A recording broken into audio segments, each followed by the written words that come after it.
Alors, merci beaucoup, merci aux organisateurs, merci Nadia, merci aux féministes sénégalaises qui sont dans la salle de la diaspora. Alors, c'est vrai qu'au départ, c'était professeur Fatso, qui devait intervenir dans votre université d'automne sur les féminismes africains face aux défis du monde contemporain.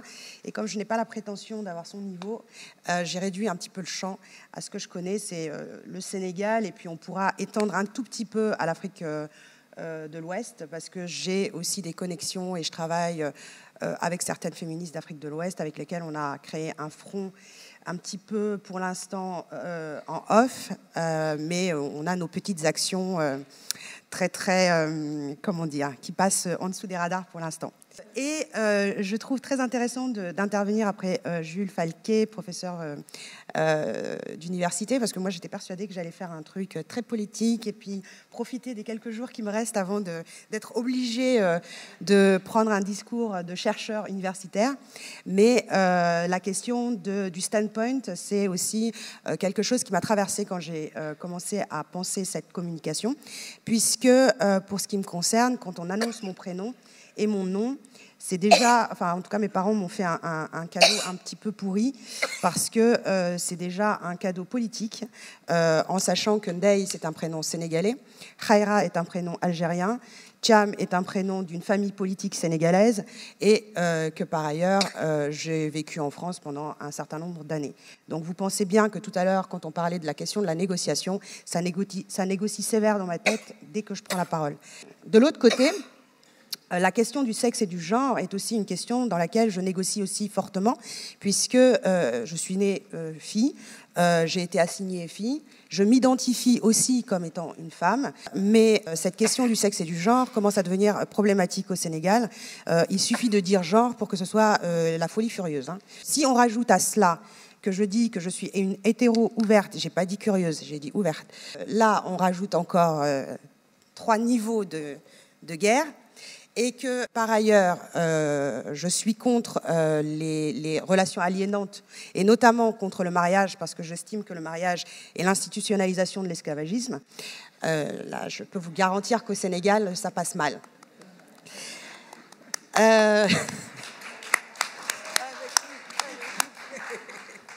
Sur cette question de l'institutionnalisation du mariage, je rajoute souvent au corps défendant de mes profs de fac que si je n'appelle pas à la mort de tous les hommes, je ne dors pas avec l'ennemi non plus. En conséquence de quoi, quoique la position politique lesbienne ne soit pas la mienne, je ne m'empêche pas de penser avec la pensée féministe lesbienne aussi, qui me permet de déconstruire un certain nombre de poncifs, et notamment autour de ces questions-là. Tout à l'heure, vous avez cité Monique Witting, que je lis aussi, et qui va me permettre de penser un peu plus loin.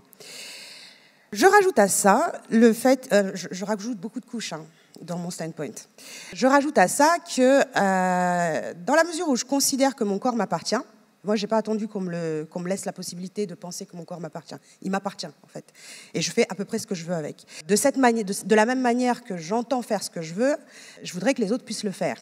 En conséquence de quoi, évidemment, je suis contre l'injonction à l'hétéronormativité. L'hétéronormativité n'est pas la norme. C'est une possibilité parmi tant d'autres.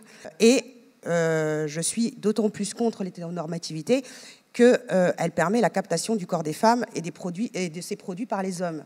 Et ça, il n'en est pas question. Et j'ai été tous les moyens, j'ai tout utilisé pour qu'il n'en soit pas question. Pour ma propre personne, mais maintenant, j'aide les autres à en faire pareil. Et sur la question du patriarcat, parce qu'il faut bien le nommer, pareil, je suis absolument contre ce système, mais contre ce système avec un point de vue que le Sénégal me permet d'avoir, enfin que la vie au Sénégal me permet d'avoir, parce que cette question du patriarcat, comme elle se déploie au Sénégal, elle me fait courir le risque, même à moi, hein, qui essaye d'être aussi libre que je peux, un risque d'asservissement quand même, et d'asservissement à une vision binaire du monde. Soit on est femme, soit on est homme. Au Sénégal, c'est comme ça que ça se pose. La question trans, la question des sexualités, etc., ça devient c'est une guerre civile en fait. On a eu des manifestations d'islamistes dans les rues de Dakar pour criminaliser l'homosexualité par exemple. Hein, très récemment, c'était en 2021. D'ailleurs, le Conseil d'État français a enlevé le Sénégal des pays sûrs en matière de droits humains. Sauf que ce qui me dérange un petit peu dans la prise de position du Conseil d'État, c'est qu'on le fait au moment où on attaque les droits LGBT, mais on ne le fait jamais quand on attaque les droits des femmes, et tous les droits des femmes sont attaqués au Sénégal. Et donc, en ayant fait toutes ces affirmations, vous pensez bien qu'au Sénégal, je ne suis pas très bien vue, je ne suis pas une fille sympa, je ne suis pas une féministe bien, je suis celle qu'ont attaqué certains islamistes à un moment donné, qui m'a fait d'ailleurs prendre quelques jours de vacances en France, comme dit ma fille, en zone libre. Très récemment, c'était au début de l'année 2022, parce qu'il y a eu un problème au mois de novembre 2021 sur lequel j'ai pris position et puis j'ai fait d'autres choses par en dessous. Et ce qui m'a valu d'être exposée dans les réseaux sociaux, de voir mon nom exposé dans les réseaux sociaux pour avoir pris la défense d'une femme dont le mari avait étranglé les 3 enfants parce qu'elle avait décidé de divorcer et d'avoir la garde des enfants. Voilà. Et donc, sur la question islamiste, évidemment, je ne vais pas je vais pas la poser dans les mêmes termes qu'elle se pose en France, parce que la problématique est un petit peu différente au Sénégal, en sachant que, je pense que c'est la personne de l'Afghanistan qui l'a très très bien exposé, il y a un islamisme de façade.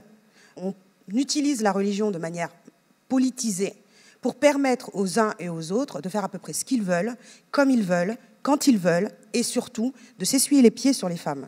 Au Sénégal, plus ça va, plus les femmes sont réduites à néant, en fait. Et de l'autre côté, on a en plus, et c'est ce que je disais dans le off, en prenant le café avec la dame, c'est qu'on a aussi cette espèce de présentation sénégalaise très lisse. On est ouvert, on réfléchit, on bénéficie d'une histoire politique, intellectuelle, avec Senghor, tout ça, très bankable sur le plan international, alors que ce qui se passe dans la réalité de terrain au quotidien, c'est beaucoup plus moche. Et on a beaucoup d'institutions nationales et internationales qui se pointent au Sénégal et qui vont nous clamer un féminisme intersectionnel que je trouve, moi aussi, de façade. C'est-à-dire qu'on va nous parler un peu à la Crenshaw de sexe, de race, etc., machin. Sauf que, de mon point de vue, quand on est en France, on peut se permettre de parler de ces questions-là sous cet angle-là.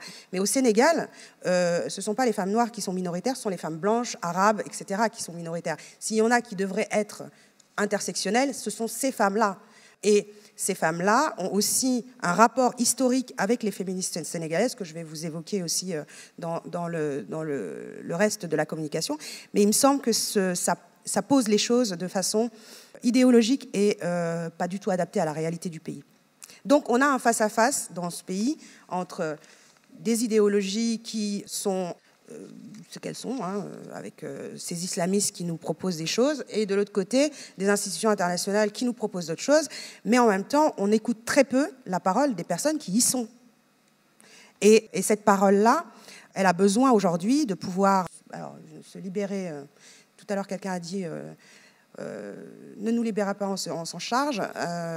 Probablement que les femmes sénégalaises, enfin en tout cas j'essaye, en ce qui me concerne, de me libérer et d'avoir ma parole qui m'appartient, sans être prise d'un côté ou de l'autre.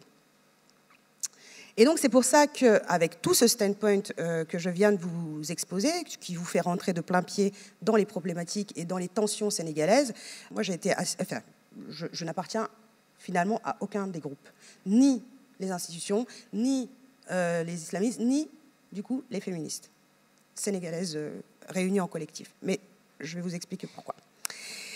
Et donc c'est pour ça que quand Fatso m'a proposé de venir la remplacer, j'étais un petit peu étonnée, parce que je me suis dit, qu'est-ce que j'ai fait pour mériter ça?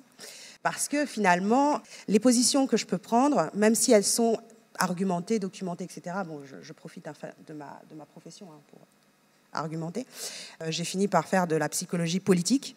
Elle dénote avec le discours que vous allez être susceptible d'entendre au Sénégal, même le discours des féministes sénégalaises, qui parfois est très lissé. Fait très attention de ne pas trop déranger à droite ou à gauche. Je vais revenir un petit peu, avant de parler vraiment, de rentrer vraiment dans le vif du sujet du collectif des féministes, je vais reprendre un petit peu la question de l'histoire des femmes, parce que ça me paraît important de replacer les choses dans leur contexte et de mieux appréhender en fait les positions que je prends aujourd'hui. Alors au Sénégal, vous avez un grand discours qui prône la soumission des femmes, la soumission au dictat des femmes. Au dictat du patriarcat, alors que cette soumission, elle est doublement importée. Je rappelle qu'au 7e siècle, on a été d'abord envahi par les arabo-musulmans venus du Nord pour nous imposer l'islam, qui n'est pas à la base ni notre religion, ni nos pratiques culturelles. Puis on a eu une seconde invasion à partir du 15e siècle avec les Européens. Et le problème, c'est que les deuxièmes envahisseurs ont institutionnalisé en fait les premiers, notamment pour des raisons politiques, et ont imprimé et ont participé à imprimer, et ça s'est pas produit qu'au Sénégal. L'exemple du Rwanda est là pour aussi en parler, mais ça a imprimé une espèce de relation séculaire, enfin moi j'appelle ça une pseudo-relation, entre le Sénégal, ou en tout cas les pays avec des traditions animistes, avec des spiritualités particulières. Ça a imprimé une relation séculaire et égalitaire avec les cultures islamiques. Et souvent, dans le discours général au Sénégal, on vous dit « Ah oui, on a résisté aux Européens avec l'islam ». Non, on n'a pas résisté aux Européens avec l'islam. On a résisté à l'islam, mais on a résisté aux Européens. Et vous verrez plus tard que je vais en reparler avec l'histoire des femmes. Pour revenir à ces questions d'envahissement, on n'a jamais travaillé ces psychotraumas. Par exemple, vous avez dans les Caraïbes des chercheurs, des chercheuses qui ont vraiment travaillé sur la question de l'esclavage, des colonisations, etc. Nous, chez nous, on n'a quasiment jamais travaillé, en tout cas, la perspective psychotraumatique, on ne l'a jamais travaillé. Ni les effets du psychotrauma sur ces populations, mais sur les héritiers, sur les descendants, sur ceux qui habitent aujourd'hui en France, par exemple. On n'a jamais travaillé ces questions-là. Et on n'a donc jamais travaillé la question de l'emprise, de l'idéologie, de l'aliénation, etc., sous ces angles-là. Ce qui fait qu'aujourd'hui encore, on a des discours qui se légitiment d'une idéologie ou d'une autre, ou d'un peuple ou d'un autre. Et en même temps, on ne déconstruit tellement pas qu'on se prend aussi les pieds dans cette espèce de fabrication imaginaire, et assez folklorique, je trouve, d'un espèce d'islam noir un peu naïf, qui renvoie en fait soit à l'état de nature, soit au mythe du bon sauvage. Et ça aussi, on n'en est pas sorti, du mythe du bon sauvage. Et aujourd'hui, ce qui est terrible, c'est que ce mythe-là est repris dans le discours des personnes qui font de la recherche ou qui prennent la parole dans l'espace public. Et ils ne se rendent même pas compte qu'ils n'ont pas déconstruit tout ça. Ou alors, vous avez un discours qui est souvent porté... Alors, désolé, les féministes de la diaspora, mais qui est souvent porté aussi par les personnes de la diaspora.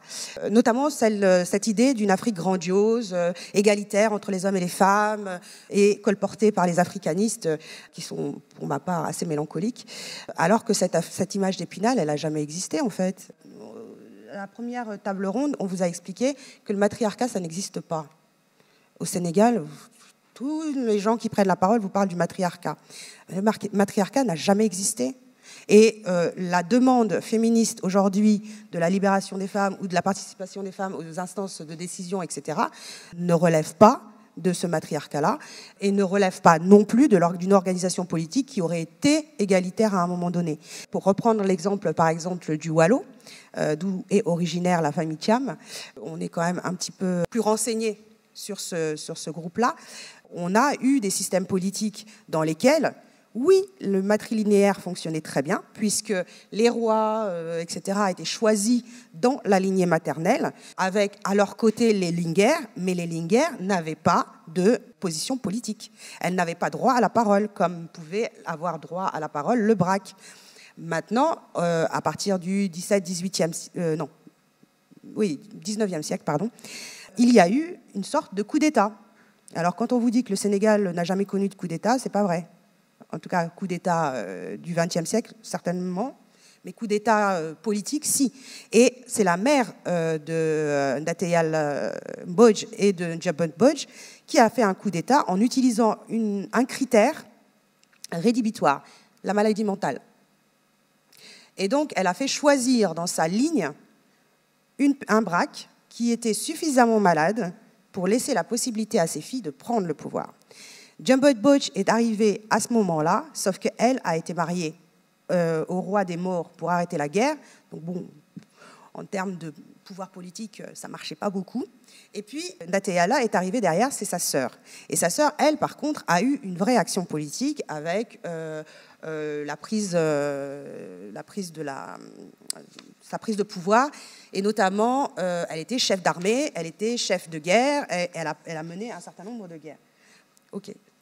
Et donc, souvent, on la cite en exemple, mais elle aussi s'est fait laminer. Elle s'est fait laminer par l'armée française, l'armée coloniale française, aidée par les marabouts musulmans.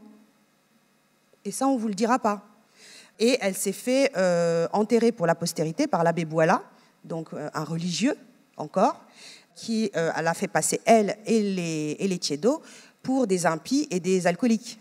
Donc, c'est important, comme disait Madame Ramdani, d'excaver les mémoires et d'excaver les mémoires des femmes, parce que on lui a fait un faux procès. Et aujourd'hui, les islamistes, qui sont dans l'espace public, se permettent de remettre en question ces histoires-là, en disant que ça ne va pas, que des femmes qui font la guerre, ou, parce qu'il y a eu aussi le 7 novembre, des femmes qui se sont immolées par le feu pour ne pas être asservies, que tout ça, là, l'islam l'interdit.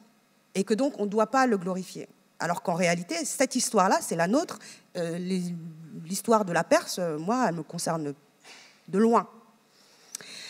Donc, tous ces éléments-là pour vous dire que les femmes... alors, ça, c'est le 19e. On peut parler des femmes dans les années 40, etc., qui ont aussi participé au mouvement de désobéissance civile. Les femmes dans les années 60 qui ont participé aux mouvements anticoloniaux. Elles ont non seulement participé, financé, marché, aidé, etc. Hein. Elles ont bossé. Et à l'accession aux indépendances, les hommes les ont exclus des lieux de décision. Et on est arrivé... plus tard, dans le 21e siècle, pour nous dire « Ah ben, on vous fait une grâce, le président Wade est un homme formidable et il a milité pour la parité au Sénégal. » Sauf que la parité, elle n'est pas totale. Et donc, cette histoire-là, elle est méconnue, elle est mal connue, elle est mal maîtrisée. Et ce qui fait qu'aujourd'hui, on se retrouve avec des personnes se réclamant de ces histoires-là différemment, racontant ces histoires-là sous l'angle qui leur convient et ne sont plus en mesure d'être dans une militance active.